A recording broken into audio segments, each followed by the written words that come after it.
ఈరోజు మీకు ఉపయోగపడే చిట్కా చెప్తాను. చాలామందికి ముడతలు ఉంటాయి కదా ముఖం మీద, మళ్ళీ జిడ్డు చర్మం కూడా ఉంటుంది కదా, వాళ్ళకి ఇది ఎంతగానో ఉపయోగపడుతుంది. ఇది అన్నం వండిన గంజి, అన్నం వాడ్చిన గంజి. ఇది మీకు అందరికీ తెలిసే ఉంటుంది.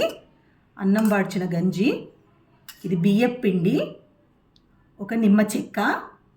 ఇప్పుడు చెప్తాను. అన్నం వాడ్చిన గంజి ఒక 2 స్పూన్లు వేసుకోవాలి. ఇందులో బియ్యపు పిండి వేసుకోవాలి 2 స్పూన్లు. ఒక నిమ్మ చెక్క పిండుకోవాలి. ఇది చర్మము టైట్ అవుతుంది పెట్టుకుంటే. దీన్ని మన ఫేస్కి పెట్టుకోవాలి. జిడ్డు చర్మం తొలగిపోతుంది, ముడతలు తగ్గుతాయి. ఇది ఆరాక కడిగేసుకోవాలి. ఒక్కసారి పెట్టుకొని చూడండి, మీకే తెలుస్తుంది. నా ఈ టిప్ నచ్చినట్టయితే సబ్స్క్రైబ్ చేసుకోండి.